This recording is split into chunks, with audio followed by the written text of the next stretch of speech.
Hi everyone, so today's video is planting a variety of flowers and some roses, but mostly flowers. I do have a couple of roses that I have to get in the ground that I haven't planted, so bear with me. I know, oh geez, another rose video.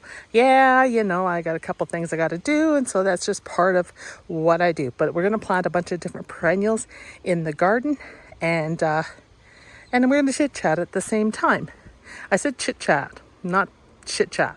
Anyhow, well, it could be chit chat, but anyhow, we're going to chit chat because YouTube doesn't like it when people swear. Anyhow, check out my flowers here.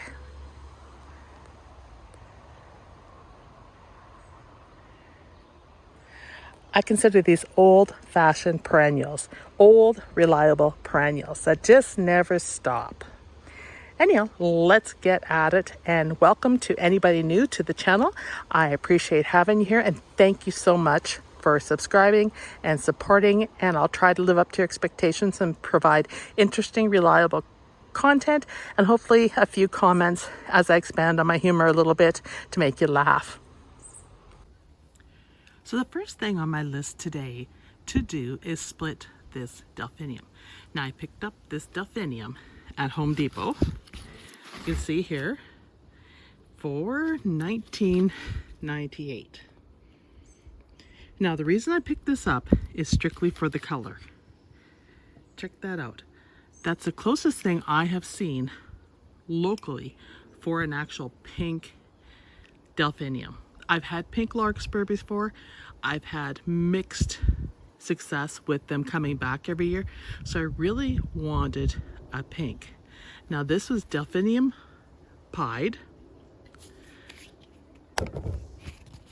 It blooms late spring to midsummer. It's going to get 31 to 76 inches high, and it's good to minus 40.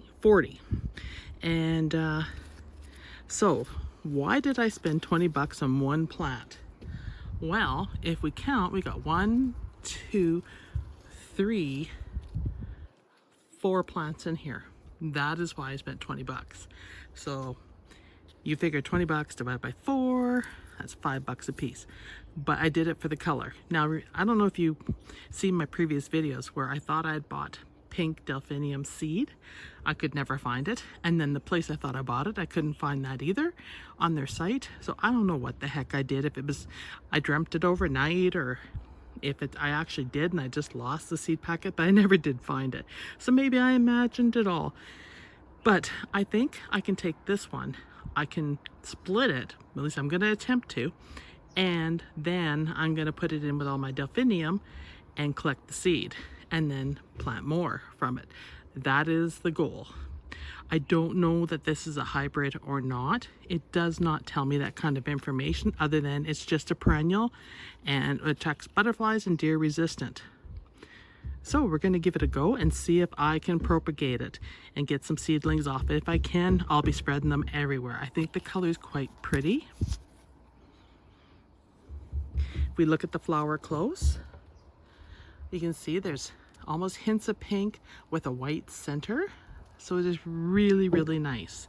The height on this isn't impressive, but in my delphinium bed, that might change. And you have to excuse the pounding. The neighbor's working on something. So let's see if I can split this. I'm just going to let you follow along with me.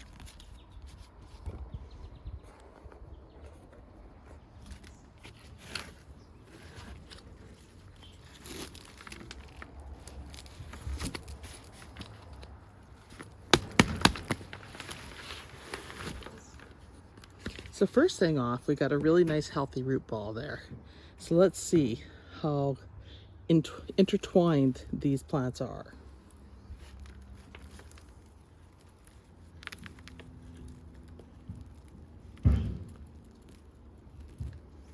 So I'm just going to carefully spread it apart.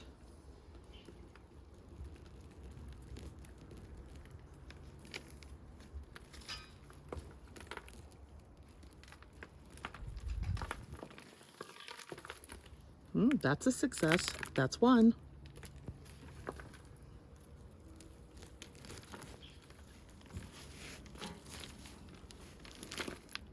2. 2. This is going very well. Now the hardest is the last 2 because they're tightly together.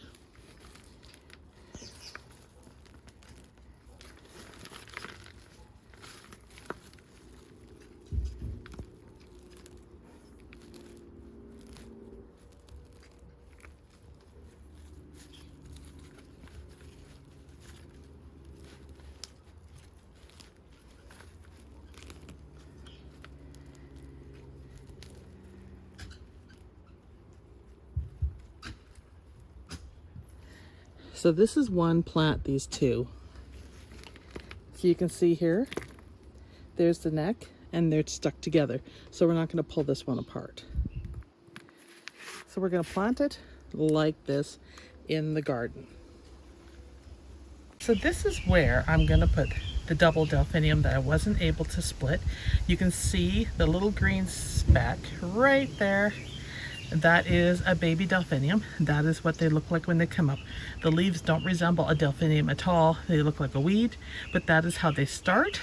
And then as they get big, they get into the leaves like these, where they have the design and the outline of a delphinium here, or a pot plant, depending how you want to look at it, but they're delphinium. So we're going to put the first one right here. And we'll start with that. And I can't dig too deep because we have sprinkler lines in here, which the delphinium don't seem to mind at all. They work with it. They're such a great and versatile plant that way. So let's get the first one planted. It's gonna seem really, really short compared to my giants here, but I'm hoping with time and maybe a bit of fertilizer that it will hold its own.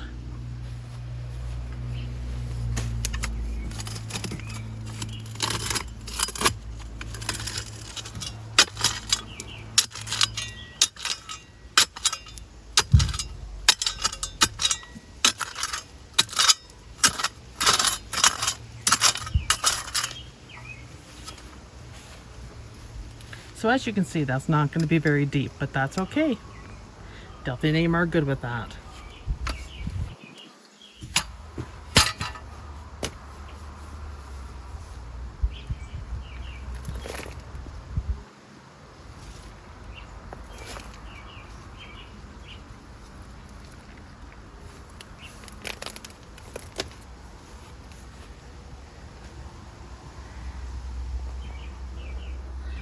So here it is. Look at those pretty little florets. Root system is looking nice, and I'm going to take some dirt off of it as I plant it because I want it to fit in that hole and I can't go too deep here.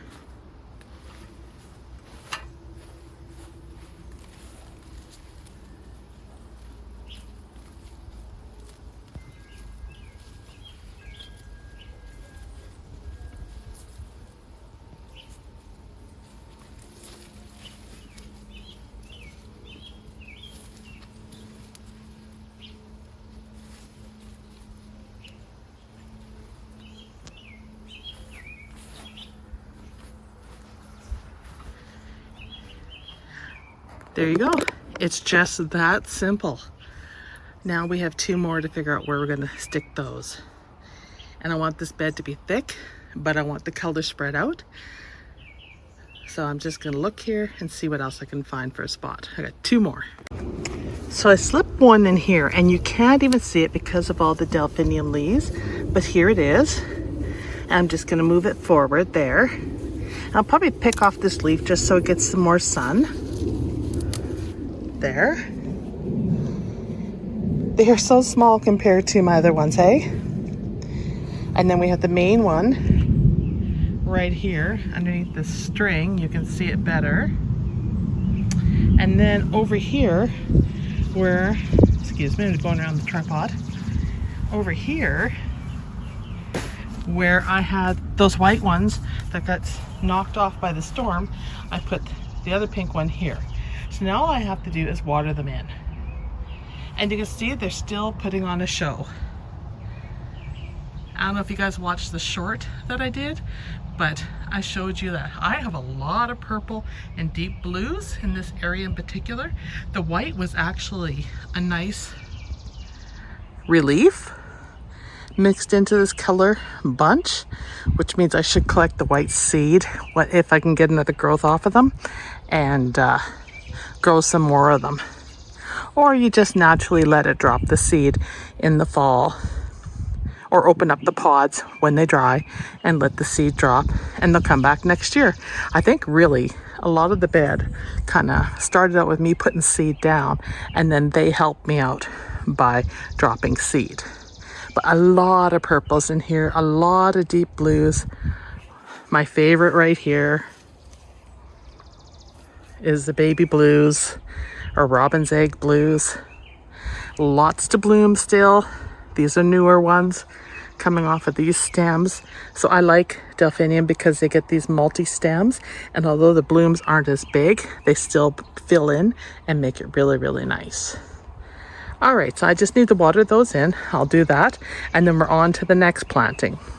So I also added 2 roses, shrub roses, where the arbor is going to be right here. Now there's going to be climbing roses on this arbor, and of course there's going to be gravel come through here, and I'm going to use paving stones in here. I'm going to use what I have this year, and I'll add more next year. But the first rose I added was Hardy Rose Goat Endorsed Pink. This is a Zone 3 rose, carnation-like serrated flowers come on clusters on the branch. Foliage is small and leathery. Plant is vigorous, bushy, and extremely disease resistant. And it's a beautiful pink. Check that out. Now, anytime I see something that says disease resistant and extremely hardy, you know it's going to be a beast for thorns. So, lesson learned on that one the hard way. So that is the first one. The next one, which is also a shrub rose, is Prairie Princess. This one wasn't in great shape, and I'll show you it. They're both shades of pink, so this should complement, because I'm going to put the John Davis climbing rose, I hope, on the trellis. So there it is. Looks pretty minuscule. It was clearance. They were both clearance at Walmart. And it is Zone 3 again. You can see how she looks there. She likes full sun. There's a light fragrance, spring, summer blooms, and it's going to get 4 feet tall, which is perfect. Absolutely perfect for this bed and where I'm putting them. Now, if you can imagine, see a delphinium here behind the fence, and then plants coming out in front. We are not there yet. I'm going to do the box method where I put boxes down. So I'm going to box around these and put dirt on top to kill the grass. That is the plan through all this development that's going on. It's just hard finding the boxes sometimes. Sometimes I luck out and get a whole bunch, and sometimes I don't get any. So this is what takes the time, is the scavenging. And maybe that's what makes it worthwhile. It's when you have to hunt to find stuff, and then you find what you want, and you're like, you get that awe moment where you're so excited. Now boxes aren't that exciting, but I can tell you I get that awe moment when I find the miniature rose color that I'm looking for. So that is, those 2 are planted. Let's go on to the next planting. So Rob is working on the sprinkler line. It's going to run along the back of the fence and then wrap around to the shed. So he's working that. We're putting it in temporary because we want to replace this fence. So everything's temporary right now, but we're putting it in so I don't have to haul water. Right now, for everything we're doing out here, if I plant something, I'm hauling jugs of water. So the delphinium are not getting the water they need because we haven't been turning it on and stuff. But once he gets this temporary line in, we are rocking. And it'll be so much easier and save me time that I can spend on other things in the garden, like pruning and deadheading, that I should be doing that I'm not. So that will help big time, because right now our focus is getting this going and getting the work done. And so because I work full time, it can be a bit of a challenge to do things. So like I will get up, and usually I try to run my videos around 5:30 in the morning, Saskatchewan time, you guys, in case you're wondering. And then I don't start work till around 7:30, sometimes a bit earlier. And then I work for the day. So I will try to respond to comments after I'm done work. I try not to mix the two together with my YouTube channel because it is my hobby and gardening is my passion. But I will respond to your comments, guaranteed, even if it's just a heart and a like. But most of the time I will, you know, respond with some text conversation and stuff on how things are going and my experiences and what works, what doesn't, and take the tips and tricks off you guys that you suggest as well. But anyhow, that's kind of how it works for the videoing. And just a reminder, videoing is Monday to Friday. For the summer months, that will change in the fall. Haven't decided how much I'm going to reduce by. That'll be after we get the first snowfall, basically, because there'll be yard work to do up to that point and stuff to share with you as I continue to develop and or prepare for next year. And Rob just hit me in the head with the sprinkler line. I'll consider that a loving nudge, other than get the heck out of the way kind of approach. Anyhow, that is a plan. And that's how it's going. So I wanted to share that with you. Now, I also want to share something else before I go into planting more stuff, or more plants, I should say, not stuff, is that you will not see me kneeling in videos. And you may wonder why you don't see me down there kneeling like all the other YouTubers are doing. Well, I'm not 20, number one, or 30. That's the first thing, right? I am one of those middle-aged cougars, if you want to call them that, except I'm married. But anyhow, I'm not the 20-something that you see. Also, my knee is shot. My left knee is actually shot and I am full of arthritis. So I do not kneel. I am waiting for a knee replacement. So just a warning, you guys, that should happen hopefully in the new year. That I will get that knee done and then I will have to recuperate. So I will share with you my progress on that too and how it goes, because I'm sure it's going to be a ball of fun.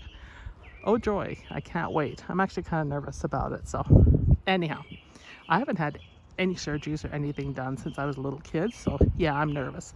A nice sleep is fine. Recovery sounds like a bitch, to be honest.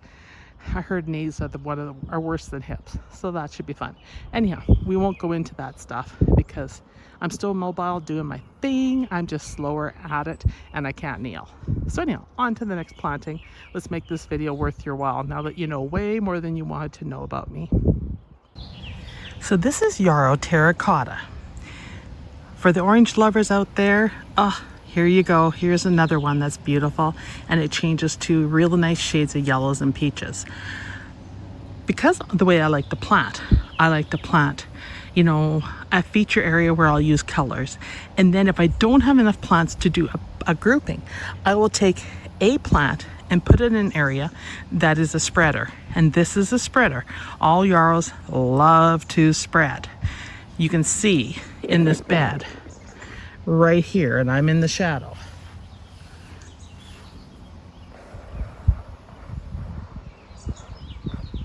There's a yarrow there. I never planted it there. So it's a purple. It's loving its life. I will leave it. But that's just how it goes with plants. So I'm going to put this yarrow in here to complement the Veronica, which is a gorgeous blue. We have oranges going on with the Asiatics. You can see them here, right there. We have another Asiatic that's going hard in a red. And as I told you, a lot of my lilies have disappeared. I had a lot of Orientals in this bed and they have disappeared. So that's fine. They're going to get a lot more cayenne pepper, let me tell you. And we're going to add this plant in here now and give it a spot of color because it needs some more oomph. It's either going here or it's going over to another area. I just have to decide. That is the other area there with the blank space. I actually think that's a better area for it because there's other yarrows and stuff over there. And this looks like it's just begging for something to be put in there with the Liatris, alliums, Stella Diors. We have my Teresa is in bloom. And in the corner we have pink Asiatics. Oh, I love when lily season hits. I'm just so disappointed my Orientals have disappeared. Anyhow, I think we'll put it in that spot right there. It's just begging for something. There we go. Terracotta has a home.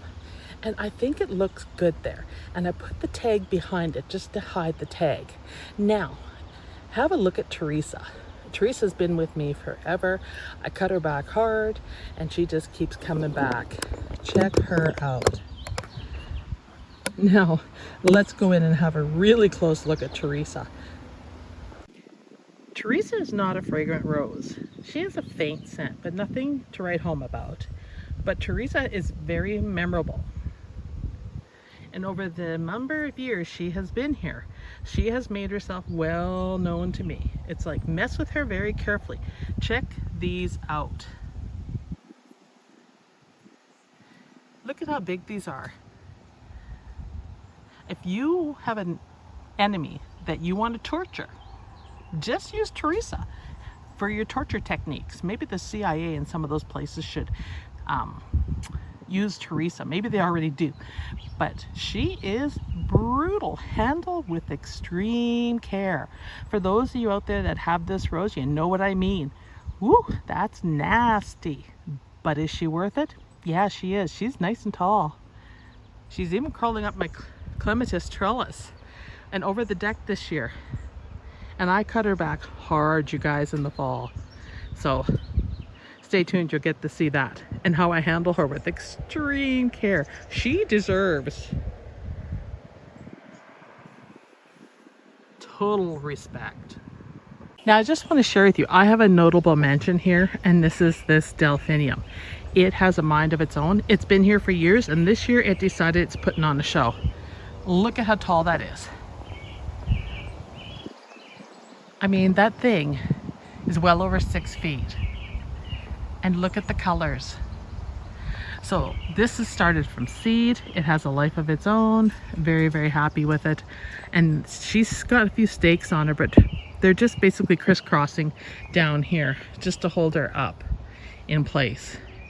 But she loves her life beside the gazebo, which is a mess right now, but we won't even go there. That's another project. Projects. Marsha.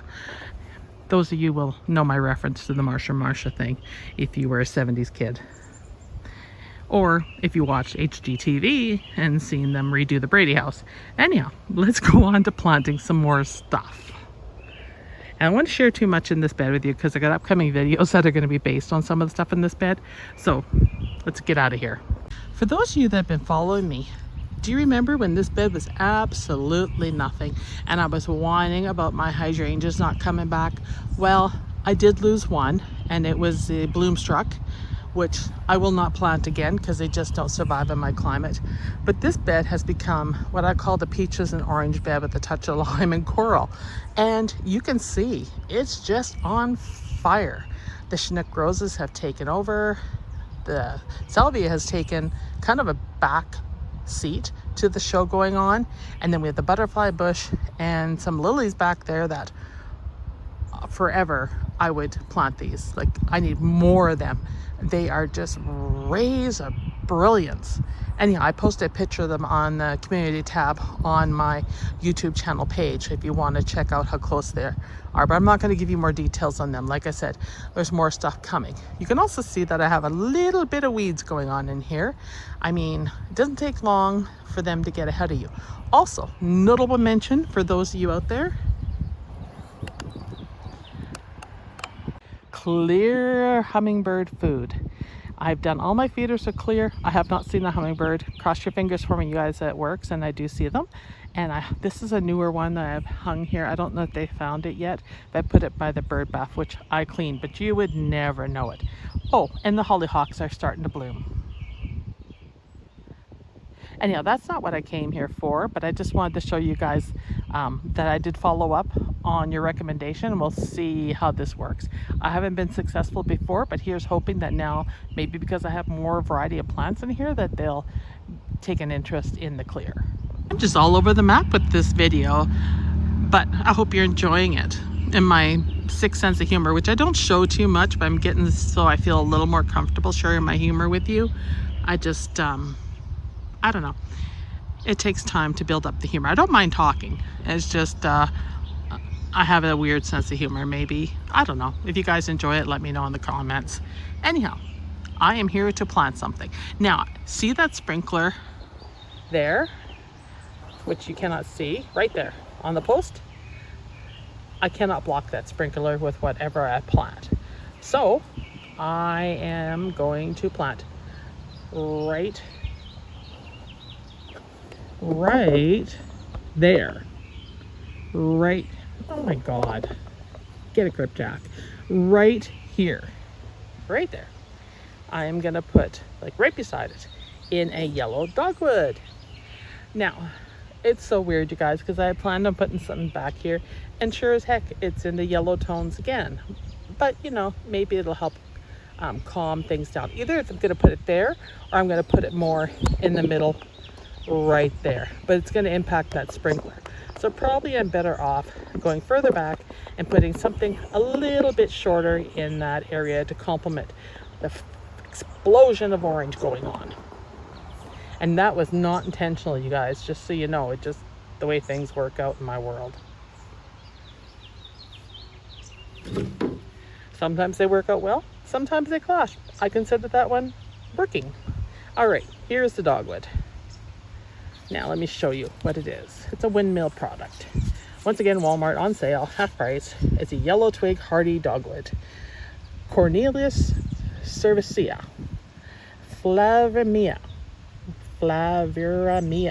Okay, now that I've shown that I can't pronounce some of these words, this is what I'm planting. There she is. So it's got the yellow bark. I call that more of a chartreuse green, but it's supposed to be yellow. As it ages, it'll be more yellow. But I think it'll look good in there. Like I said, I'm putting vines on the fence, but I'm also going to use shrubs to help block. So let's get this planted and out of my hair, so to speak, because it's been on the waiting list.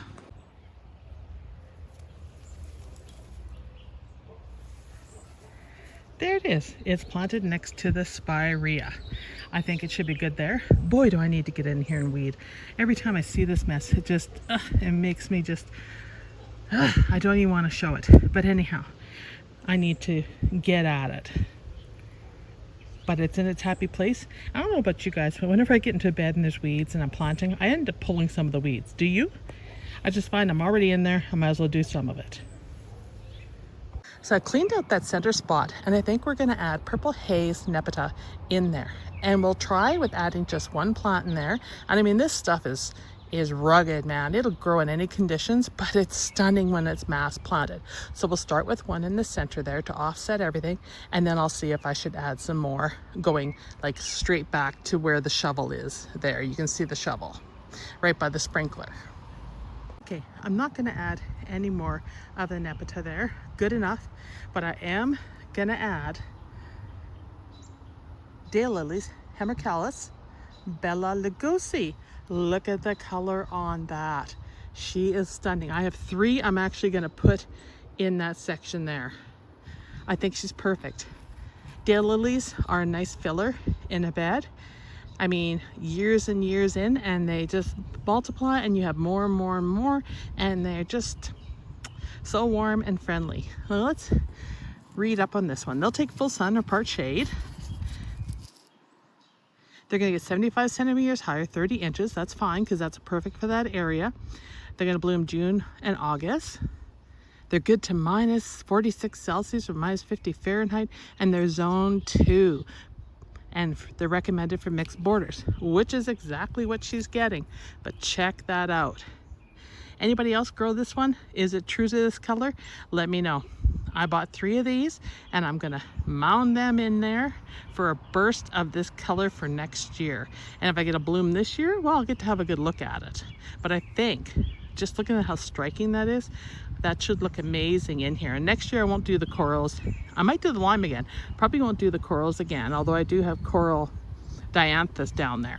But I'll probably mix it up with something else in here just to keep filling in the spaces until the entire bed's full. My goal, you guys, is not to be using annuals in the flower beds. My goal is all perennials. I just got to get there. But this is the start. This bed had nothing, and now look at it. I added a few plants last year. I've added more this year, and it's really taken off. This is what I want in my garden. Full beds of perennials, and basically, other than some deadheading and stuff, variety of colors, blooming at multiple times a year, spring through summer. So that means, I should be adding some irises in here too. But one thing at a time. So let's get these planted. And I have 3 and I'm excited about them. All right, you can see all 3 are in that bed. You can see them back there, right there where the tag is. There's the tag, and all 3 of them are there. I might have to get Rob to put an extender on that sprinkler and put it up a little bit higher, just because. But for the most part, it is filled up. Now there are cosmos seeds in there, there are zinnias in there. They are so late and so far behind. I don't know that they're going to do anything. The other thing that's in there is the red heart pokers, and for this year all they do is they look like a daylily. They are doing absolutely nothing, so I hope they come back next year and maybe we'll look out with a little bit of blooms. It's definitely year 3. So that's it for this video. I hope you enjoyed it. See you in the next one. Don't forget to drop me a comment and give me a like. I never say that, but give me a thumbs up, you guys. That helps keep things going, and YouTube loves it. That way they push my videos out so people can see it. And if you haven't subscribed to my channel, and I don't like to do this, please do, because it really does help keep me motivated and keep the channel going, because I really am having a debate, and my decision will be made probably October if I'm going to continue doing what I'm doing or if I'm just going to say the heck with it. I haven't totally decided. I haven't hit that 1,000 mark for subscribers. It's extremely slow. I don't know if it's a YouTube thing or if it's being a garden in Canada, but for those of you that watch my videos and don't subscribe, give me a subscription, you guys, because if you want to see more videos from me like next year and different things I do over the winter to keep occupied in this barren -40 winter climate, you know, I need your support in that to keep going, because this is my hobby. This is what I do in my spare time, and I really do enjoy sharing it with you, but I definitely need your support. So like I said, if you haven't subscribed, give me a subscription. If you don't like my channel, put it in the comments what I'm doing wrong and what you want to see. Either way, I love hearing from you. I prefer good comments, nothing harassingly bad, but you know, if there's something that I'm doing that you don't like and that's why you don't subscribe, tell me what I'm doing. Thank you, everyone. I'm done with my speech. Bye.